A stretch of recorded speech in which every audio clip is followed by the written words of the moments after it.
فاتحہ. بسم اللہ الرحمن الرحیم.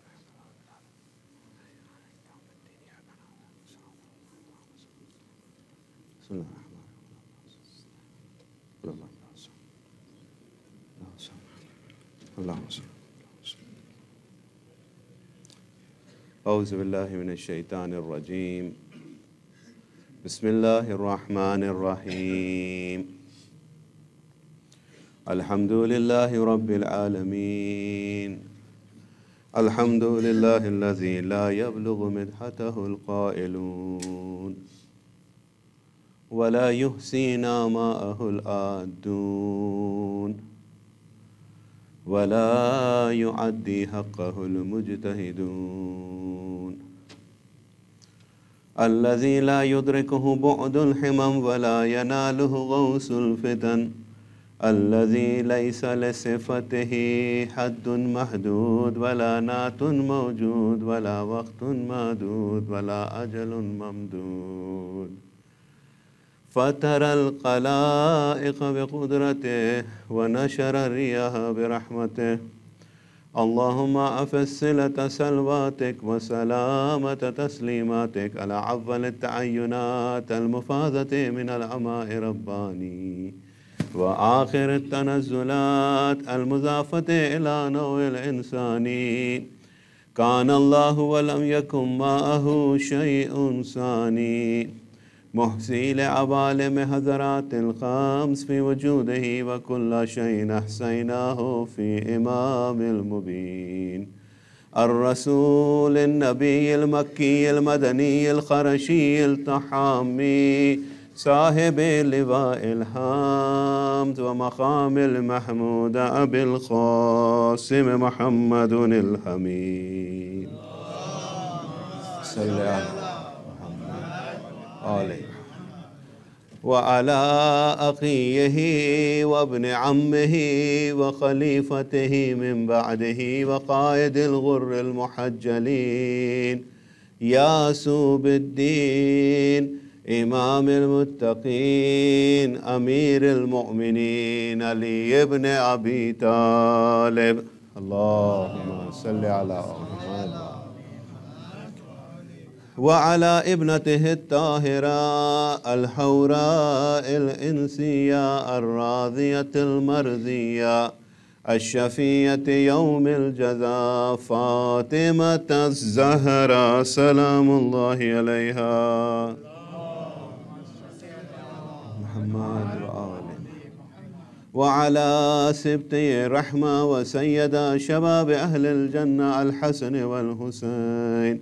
اللهم صل على أئمة المسلمين علي بن الحسين ومحمد بن علي وجعفر بن محمد وموسى بن جعفر وعلي بن موسى ومحمد بن علي وعلي بن محمد وحسن بن علي وحجة القائم المنتظر المهدي. اللهم صل على محمد وآله حججك على عبادك وعمنائك في بلادك. اللهم سهل منهجهم وأجل في فرجهم وجعلنا من محبيهم ومواليهم وشيعتهم ولعنة الله على أعدائهم أجمعين من الآن إلى قيام يوم الدين. بسم الله الرحمن الرحيم. شرع لكم من الدين ما وصى به نوحا والذي أوحينا إليك وما وصينا به إبراهيم وموسى وعيسى أن أقيموا الدين ولا تتفرقوا فيه كبر على المشركين ما تدعوهم إليه. الله يجتبي إليه من يشاء ويهدي إليه من ينيب.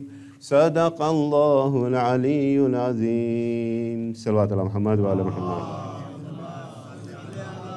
محمد وآل محمد.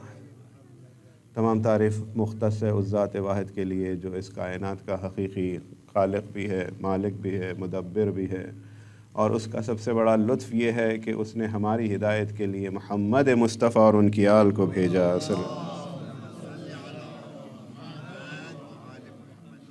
عزیزان محترم، جس آیہ کریمہ کی تلاوت میں نے کی ہے اس کا مفہوم اور اس کا عنوان،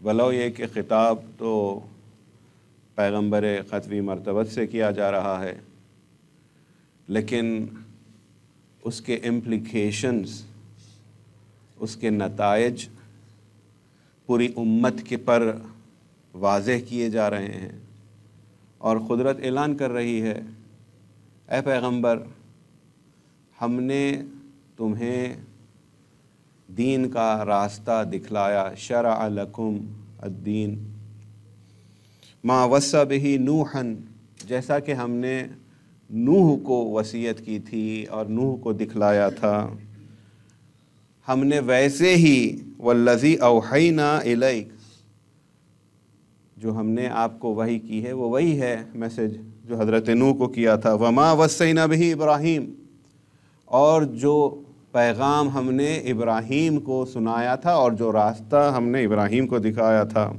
وموسیٰ وعیسیٰ، اور یہ کہہ کر ارشاد باری تعالیٰ ہو رہا ہے کہ وہ راستے میں اب کرنا کیا ہے، اس کے امپلیکیشنز کیا ہے، ان اقیموا الدین ولا تتفرقوا فیہ، کہ اے پیغمبر دین کا قیام کرو، دین کو استحکام عطا کرو، اور اس میں تفرقہ اندازی میں مبتلا مت ہو، اس میں ڈویژنز میں مت بٹو، اس میں کانٹرڈکشنز میں اور ڈفرینسز میں اپنے آپ کو مت الجھاؤ، دین کا قیام کرو اور ڈویژن سے بچو۔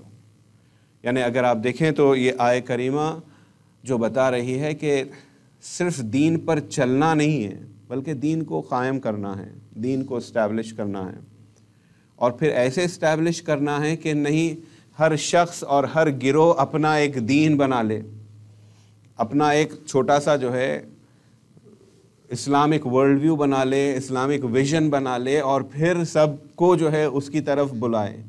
نہیں، وہی دین جو نوح کے پاس تھا، جو ہم نے نوح کو وحی کیا تھا، وہی دین جو ہم نے ابراہیم کو وحی کیا تھا، موسیٰ کو کیا تھا، عیسیٰ کو کیا تھا، یہ وہی دین ہے پیغمبر۔ ہم اسی دین کی طرف آپ کو کہہ رہے ہیں کہ اسی دین کو قائم کرنا ہے، اور اس دین میں تفرقہ اندازی نہیں ہونی چاہیے، اس میں جو ہے ڈفرینسز نہیں ہونی چاہیے۔ اور پھر کبر علی المشرکین ما تدعوہم الیہ، ولو یہ کہ آپ یہ جب کرتے رہیں گے تو مشرکین کے لیے آپ جس چیز کی دعوت دے رہے ہیں وہ قابل برداشت نہیں ہے مشرکین کے لیے۔ مشرکین جو ہے اس کو آسانی سے قبول کرنے والے نہیں ہیں، آپ جس چیز کی طرف دعوت دے رہے ہیں، لیکن آپ کو اسی پر جو ہے ٹھہرنا ہے اور اسی کو پھیلانا ہے اور اسی کو کا قیام آپ پر لازم ہے، جبکہ مشرکین جو ہے، اور مشرکین کبھی بھی راضی نہیں تھے۔ اور اگر آپ دیکھیں تاریخ میں، اسلام کی تاریخ میں دیکھیں تو یہ تو مشرکین تو توحید سے راضی نہیں تھے، وحدانیت خدا سے راضی نہیں تھے، نبوت سے راضی نہیں تھے، اور ختم نبوت کے قائل نہیں تھے۔ مشرکین کے پاس تو ہر وجہ موجود تھی، لیکن آپ اگر مسلمانوں میں بھی دیکھ لیں، جو امت جسے کہلائی جاتی ہے، تو امت میں بھی ایسے مقامات تاریخ میں ملیں گے کہ جہاں پر قدرت اعلان کر رہی ہے، یا ایھا الرسول بلغ ما انزل الیک من ربک وان لم تفعل فما بلغت رسالتہ واللہ یعصمک من الناس، اے پیغمبر پہنچا دیجئے وہ پیغام جو آپ کو پہنچانا ہے، اگر آپ یہ پیغام نہیں پہنچائے تو گویا آپ نے رسالت کا حق ادا نہیں کیا ہے۔ واللہ یعصمک من الناس، اللہ آپ کو لوگوں کے شر سے محفوظ رکھے گا۔ کس کے درمیان پیغمبر یہ پیغام پہنچا رہے تھے؟ یہ تو مشرکین کے درمیان نہیں پہنچا رہے تھے، یہ تو صرف مسلمان ہی نہیں تھے، بلکہ وہ افراد تھے جنہوں نے اپنی دنیا کو چھوڑ کر اس جو ہے شعار کے ساتھ، اس نعرے کے ساتھ اپنے گھر ترک کیے تھے، جو ہر مسلمان اور خصوصاً ہر مومن کی تمنا ہوتی ہے، لبیک اللہم لبیک لبیک لا شریک لک لبیک ان الحمد والنعمت لک والملک، یہ تو سب حجاج تھے. جو پیغمبر کو یہ ارشاد باری تعالیٰ ہو رہا ہے، قرآن بیان کر رہا ہے کہ واللہ یعصمک من الناس، یہ معمولی افراد نہیں تھے، یہ وہ افراد تھے کہ نہ صرف یہ مسلمان تھے بلکہ یہ حج کر کر لوٹ رہے تھے، اور اعلان باری تعالیٰ ہوتا ہے غدیر کے میدان میں، غدیر خم کے میدان میں، اے پیغمبر پہنچا دیجئے وہ پیغام. اور اگر آج آپ نے نہیں پہنچایا تو پیغام کی اہمیت اور عظمت کا یہ عالم ہے کہ جہاں پر اللہ اپنی محبت کو پیغمبر کی اطاعت سے ملا رہا ہے، کہتا ہے قرآن کی آیت ہے قُلْ إِن كُنْتُمْ تُحِبُّونَ اللَّهَ فَاتَّبِعُونِي، اے پیغمبر ان سے کہہ دیجئے کہ اگر یہ اللہ سے محبت کرتے ہیں فَاتَّبِعُونِي، تو میری اطاعت کرے، میری جو ہے تبعیت کرے. وہاں پر جو ہے وہی پیغمبر کو یہاں پر قدرت اعلان کر رہی ہے کہ اے پیغمبر اگر آج تم نے پیغام نہیں پہنچایا تو گویا تم نے حق رسالت ادا نہیں کیا، اور اللہ ضامن ہے کہ تم کو لوگوں کے شر سے بچائے گا. صلوات علی محمد و آل محمد.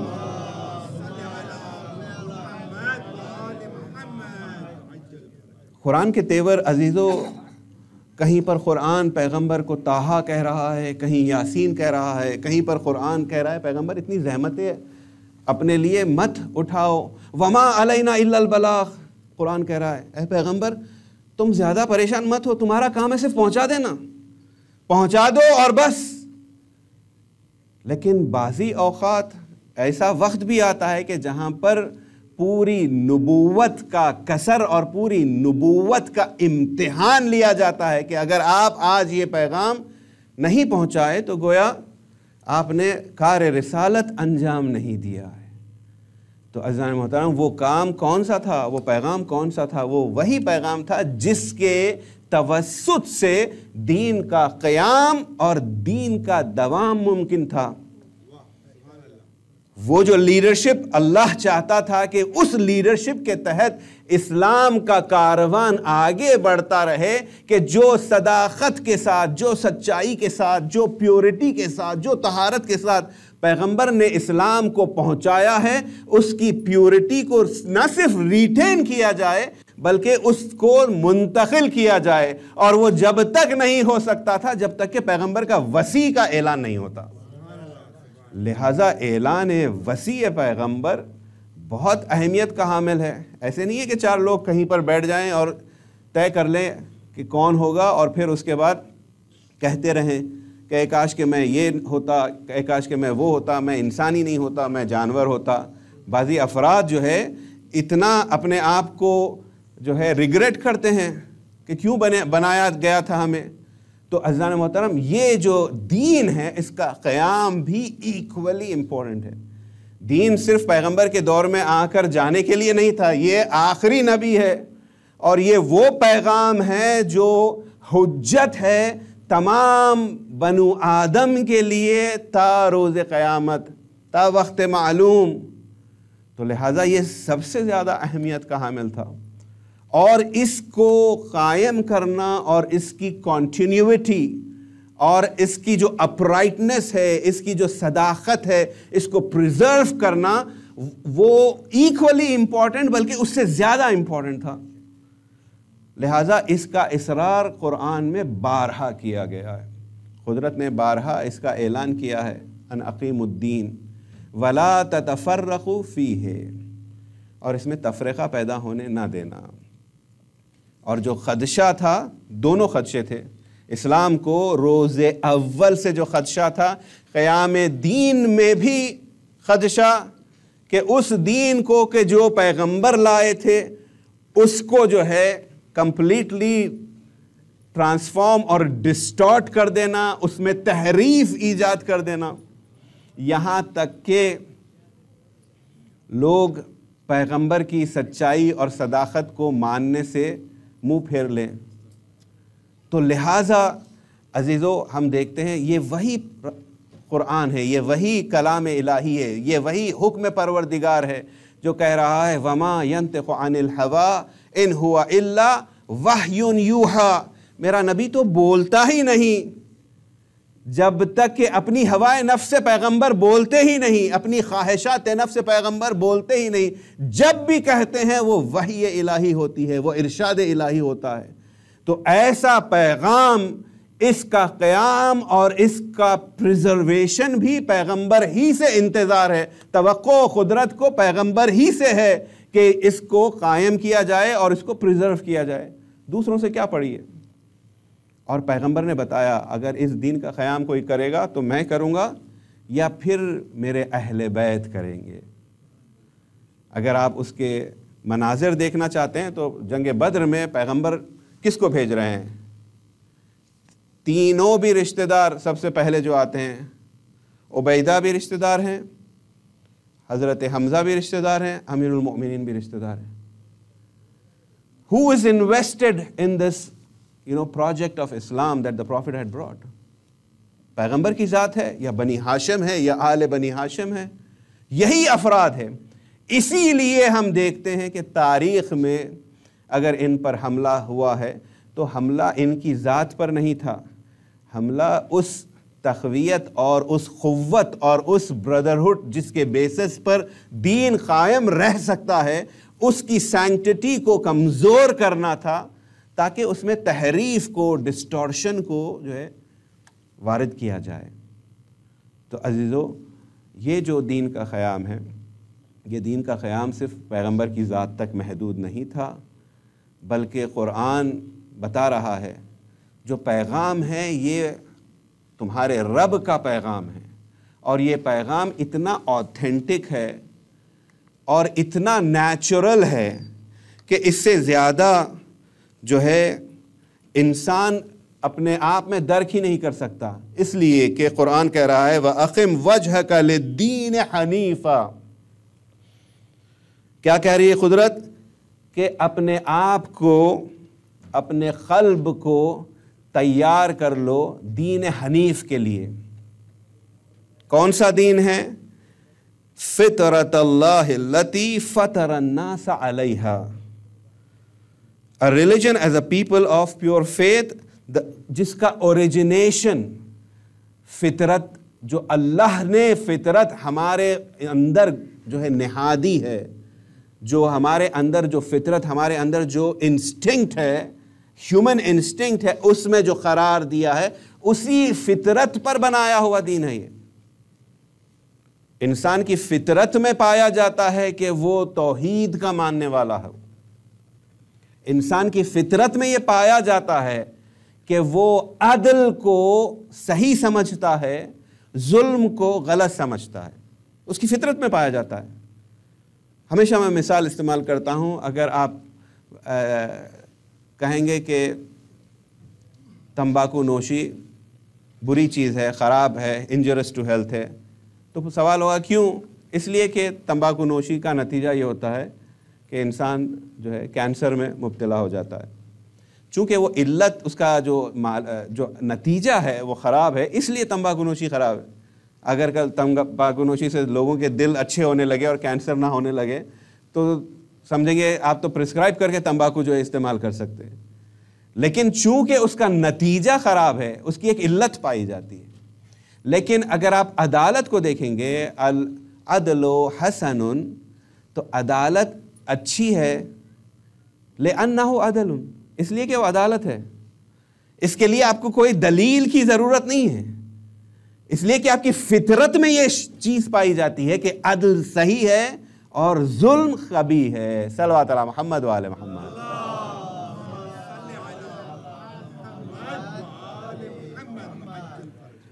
اور قدرت کہہ رہی ہے کہ لا تبدیل لخلق اللہ، اور یہ بدلنے والی نہیں ہے، انسان اس کو کور اپ کر سکتا ہے۔ ظلم کرنے والا ظالم بھی اپنے ظلم کو عدالت سے کور کرتا ہے۔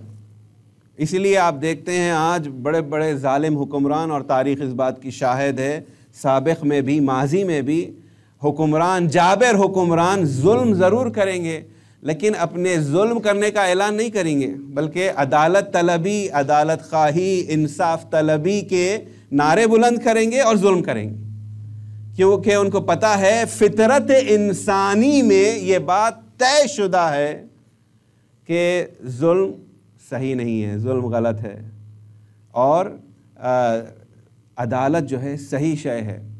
تو عزیزان محترم، یہ فطرت پر انسان کو قدرت کہہ رہی ہے، یہی فطرت پر دین کو قرار دیا ہے۔ تو اس کا مطلب یہ ہوا کہ پھر اگر یہی فطرت پر دین کو قرار دیا ہے تو ہمیں اتنا زحمت اٹھانے کی تو ضرورت نہیں پڑنی چاہیے، کیونکہ یہ تو نیچرل ہے ہمارے لیے، تو it should be naturally coming out of us۔ What is happening? کیا وجہ ہے کہ انسان ایک چیز اس کی فطرت میں پائی جاتی ہے، اس کے باوجود بھی اس تک پہنچنے کے لیے کتنے مراحل اور کتنے منازل کو طے کرتا ہے؟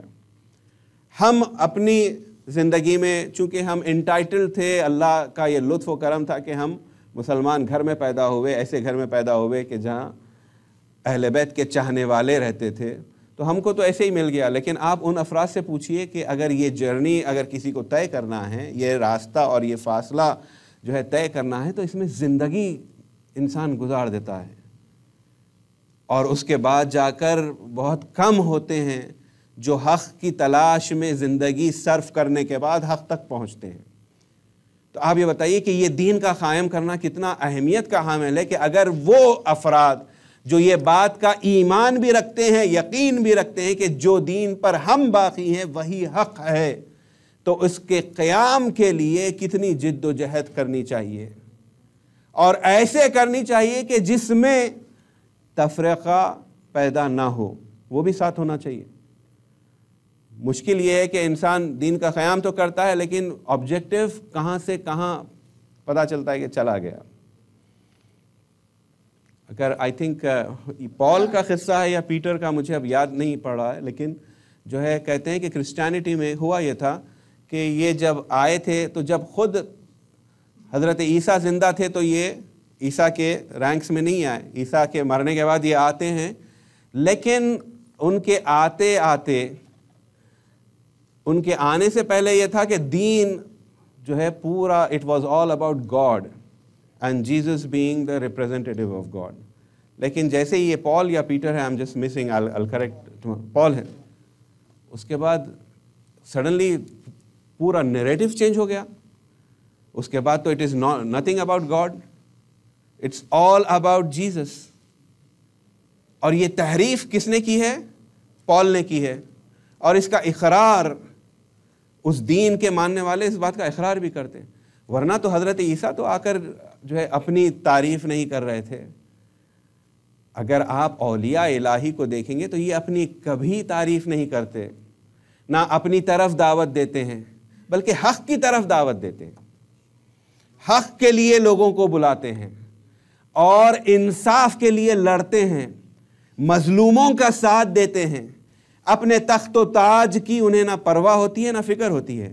اگر تخت پر بیٹھتے بھی ہیں تو یہ کہہ کر بیٹھتے ہیں کہ اس کی ارزش اور قدر و قیمت علی کی نظر میں ایک بکری کی ناک سے جو لواب نکلتا ہے اس سے بھی کم ہے۔ اگر علی خلیفہ بن رہے ہیں، حاکم بن رہے ہیں، تو اس کی وجہ یہ ہے کہ اس سے لوگوں تک انصاف پہنچے، اس سے ظالموں کے حوصلے پست ہو جائے کہ وہ معاشرے میں ظلم نہ کر سکے۔ علی عدالت طلبی کے لیے حکومت کر رہے ہیں۔ علی اگر حاکم بنتے ہیں تو علی اس لیے نہیں بنتے کہ اپنے کنبے کے لیے جو ہے ایک ایڈوانٹیج ہو، جیسا کہ بنی امیہ نے کیا ہے۔ بنی امیہ کا آبجیکٹو بہت کلیئر تھا، اور انہوں نے بتایا جو ہماری جو پاسٹ گلوری تھی، جو ہمارا اقتدار تھا اسلام کے آنے کے بعد جو ہم سے چھینا گیا، ہم اس کو ریٹین کرنا چاہتے ہیں، اس کو ریسٹور کرنا چاہتے ہیں۔ ہمارا مقصد یہی ہے، ہمارا مقصد نماز روزے اور یہ سب نہیں ہے۔ اس لیے امیر شام نے کوفے میں آ کر اعلان کیا تھا کہ تم جان لو کہ تمہاری نمازیں اور روزوں سے مجھے کوئی فرق نہیں پڑتا، مگر یہ کہ تم میری حکومت میں دخل اندازی کرو تو پھر میں تمہارے نہیں بلکہ تمہارے پورے خاندان کو ختم کر دوں گا۔ تو عزیزان محترم، جو اللہ کے تعین شدہ معین شدہ نمائندے ہوتے ہیں، وہ وہی پیغام لے کر آتے ہیں جو حضرت نوح لائے تھے، حضرت موسیٰ لائے تھے، حضرت عیسیٰ لائے تھے، اور دین کا قیام کرتے ہیں، دین کو اسٹیبلش کرتے ہیں۔ اور کون سا دین؟ وہ جو پیور اسلام جو انسان کی فطرت میں پایا جاتا ہے، اور دوسری جو ہے دنیا کے ازمز اور دوسری دنیا کے انفلوئنسز سے حقائق جو ہے پس پردہ چلے جاتے ہیں، اور حق کا ملاک اور حق کا پیمانہ اور حق کا کرائیٹیریا دوسرا بن جاتا ہے۔ اب اس کے لیے میں آپ کو بتاتا ہوں، ماشاءاللہ یہ کمیونٹی تو is very very blessed to have a school, مگر یہ سب شروع کب ہوتا ہے؟ فطرت میں جو ہے چیزوں کو مخلوط کرنا، اس کو ٹینٹ کرنا بچپن ہی میں ہوتا ہے، اور جس معاشرے میں ہم رہتے ہیں وہاں پر باضابطہ دیر از اے پروجیکٹ جو اس کو کیا جاتا ہے، بہت ہی اسکرپٹڈ پروجیکٹ ہے کہ لوگوں کے اذہان کو تبدیل کیا جائے، لوگوں کو اس سچائی اور اس حقیقت جو اس کی فطرت میں پائی جاتی ہے اس سے دور کیا جائے، اس لیے کہ آخر کار جو مقصد ہے وہ ہے شیاطین کا مقصد، کہ اللہ سے دور کیا جائے، بندوں کو اللہ سے دور کیا جائے۔ اور اگر فاؤنڈیشنل پرنسپلز ہی میں وہ انسان گمراہ ہو جائے تو وہ دیوار جو جتنی بھی اونچی بنائی جائے گی کج ہی بنے گی، وہ جو ہے چاہے تا سریا می روت، شعر بھی ہے فارسی کے اندر، اگر دیوار کا جو ہے پایا ٹیڑھا رکھا گیا تو پھر آپ جتنا چاہیں اوپر جائیں لیکن اس کا کوئی فائدہ ہونے والا نہیں ہے۔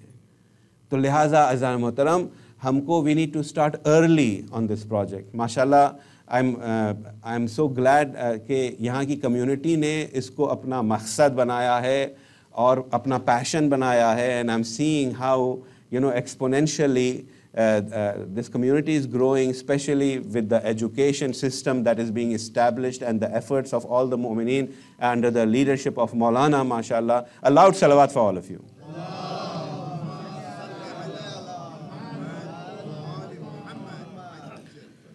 تو عزیزان محترم، انہی باتوں کی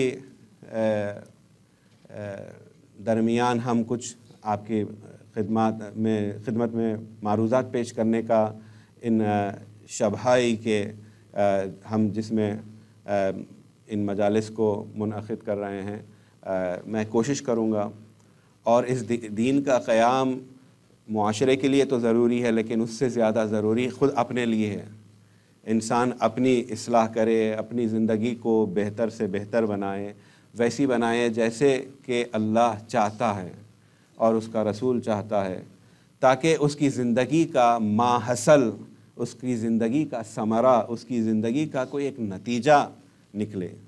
زندگی کا نتیجہ صرف کھانا پینا اور زندگی میں آسائش اور آرامش نہیں ہے، بلکہ زندگی کا مقصد وہی ہے جس کے لیے ہمیں خلق کیا گیا تھا۔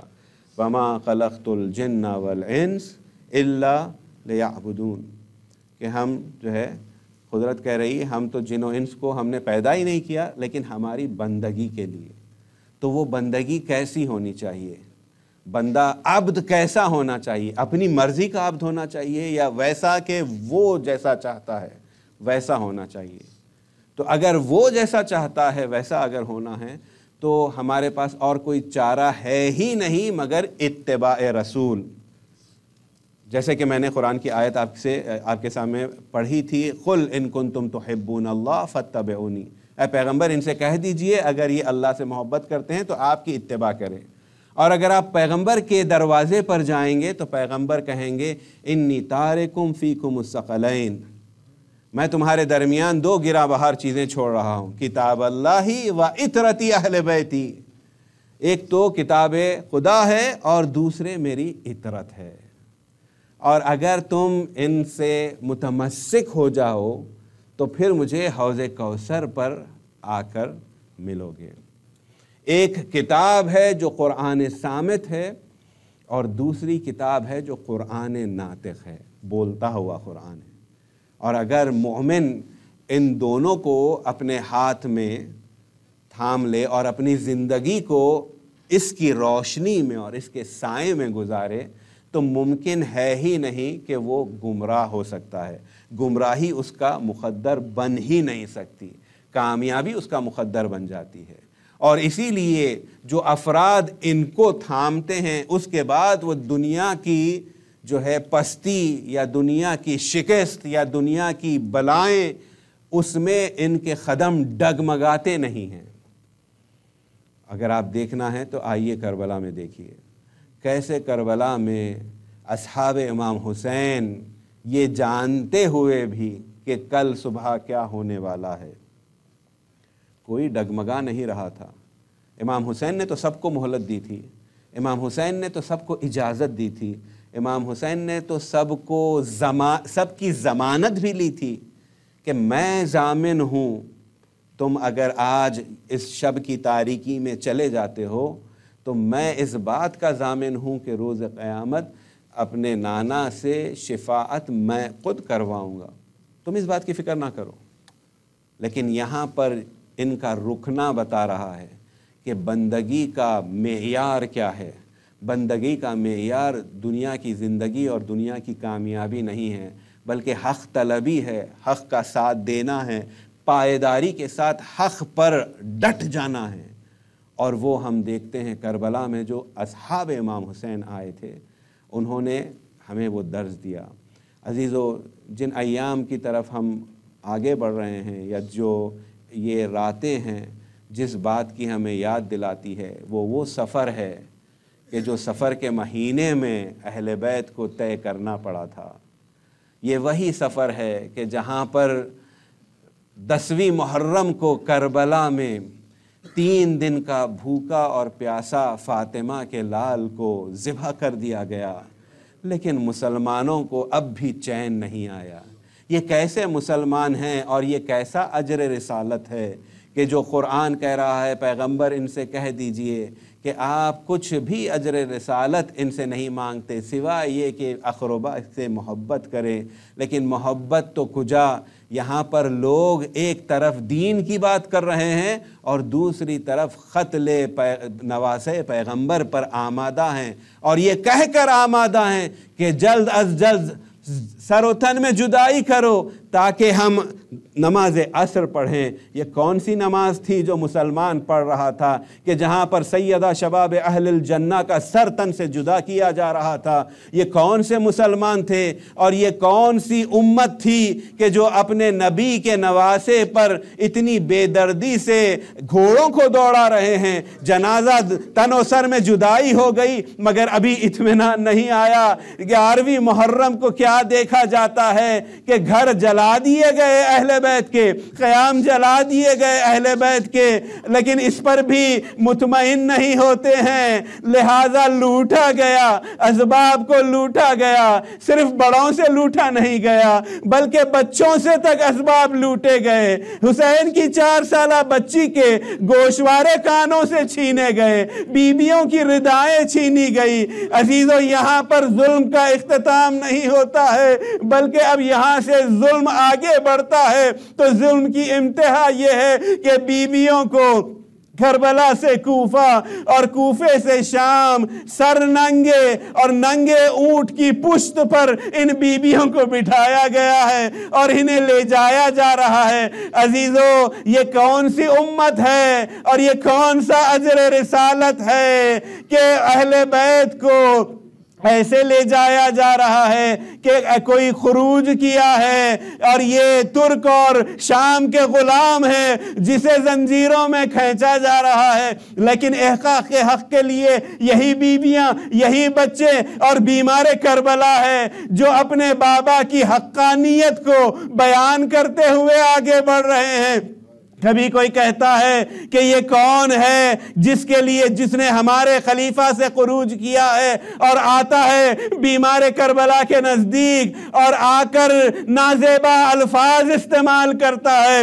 ایک مرتبہ سید سجاد سر کو اٹھاتے ہیں، اے میرے بھائی، تو کیا رسول اللہ کی امت کا امتی ہے؟ کہتا ہے میں ہاں امتی ہوں. تم سے کیا کام؟ کہتے ہیں مولا کہ کیا تو نے آیت تطہیر سنی ہے یا پڑھی ہے؟ کہتا ہے ہاں میں نے پڑھی ہے کہ جس میں اہل بیت کا ذکر ہے۔ پھر مولا فرماتے ہیں کہ کیا تو نے وہ آیت پڑھی ہے خمس کی آیت کے جہاں پر ذی القربہ کا حق انہیں ادا کیا جائے؟ کہتا ہے ہاں میں نے پڑھی ہے اور میں نے اس آیت کو بھی پڑھی ہے، لیکن تم سے کیا کام ہے؟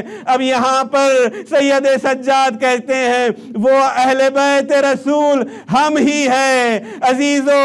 حسین کی مظلومیت ایسے معاشرے میں کہ جہاں پر فتح کے ڈباجے بج رہے تھے، کبھی ملعون محمد ابن طلحہ آتا ہے اور آ کے سید سجاد سے کہہ رہا ہے کہ سید سجاد بتاؤ کس کی فتح ہوئی؟ ایک مرتبہ آپ کا اور ہمارا غریب امام سر اٹھاتا ہے اور اسی وقت اذان کی آواز آتی ہے اور امام کہنے لگتے ہیں اس اذان کا اعلان بتا رہا ہے کس کی فتح ہوئی۔ میں کہوں گا مولا روز عاشورہ کربلا میں ایسے باوفا افراد مولا حسین کو ملے تھے کہ مولا نے کہا تھا نہ میرے بابا کو ملے نہ میرے نانا کو ملے، ایسے باوفا افراد تھے اور سب نے اپنی جان فدا کر دی، یہاں تک کہ حسین نے اپنی جان فدا کر دی۔ لیکن عزیزو وقت آخر ہے حسین کا اور پشت فرس سے زمین پر آ چکے ہیں مولا، اور اس عالم میں دشمن میں اتنی جرأت نہیں ہے کہ حسین کے نزدیک جائے اور حملہ کرے اور سر سے تن سے جدائی کرے۔ لیکن اس عالم میں بھی دشمن کیا کرتا ہے؟ صرف اتنا جاننے کے لیے کہ حسین زندہ ہے کہ نہیں، اس لیے کہ حسین ایک بہت غیرت مند شخص کا نام ہے، ملعون اعلان کرتا ہے چلو حسین کے خیام کو جلایا جائے، چلو حسین کے خیام کو لوٹا جائے۔ ایک مرتبہ حسین غش سے بیدار ہوتے ہیں اور کہنے لگتے ہیں یا آل ابو سفیان، اگر تمہارے اندر دین اور ایمان باقی نہیں ہے تو آزاد مرد کی طرح مجھ سے مقابلہ کرو، میرے زندہ ہوتے ہوئے میرے اہل بیت کی طرف نگاہ نہ اٹھاؤ۔ میں ہاتھ جوڑ کر کہوں گا مولا آپ کا فرزند زین العابدین نے کتنا ظلم سہا ہے، ہر لمحہ سید سجاد کو یہ ظلم تھا کہ بیویوں کو تازیانے لگائے جا رہے ہیں، بچوں کے تماچے لگائے جا رہے ہیں، قید خانہ بھی ہے تو ایسا تاریخ قید خانہ، اگر غذا بھی آتی ہے تو اتنی کم غذا۔ میں کہوں گا مولا آپ کی شہادت ایک مرتبہ واقع ہوئی، لیکن سید سجاد بارہا کربلا سے کوفہ اور کوفے سے شام قتل کیے گئے ہیں جو ان کو اذیت دی گئی ہے۔ سیعلم الذین ظلموا ای منقلب ینقلبون انا للہ و انا الیہ راجعون۔ بار الہ تو اس ہماری خلیل عزاداری کو قبول فرما، ہمیں کوئی غم نہ ہو سوائے غم حسین کے، جملہ مومنین و مومنات کی حاجات کو برلا، جو مقروض ہیں ان کے قرضوں کو ادا فرما، جو بیمار ہیں بحق بیمار کربلا شفائے عنایت فرما، تعجیل فرما ظہور قائم آل محمد میں، ہم سب کو ان کے ناصروں میں شمار فرما۔ ایک سورہ فاتحہ آپ تمام کے مرحومین خصوصاً آج کے جو سپانسرز ہیں ان کے مرحومین کی ارواح کو ارسال فرمائیے۔ الرحمن بسم اللہ الرحمن الرحیم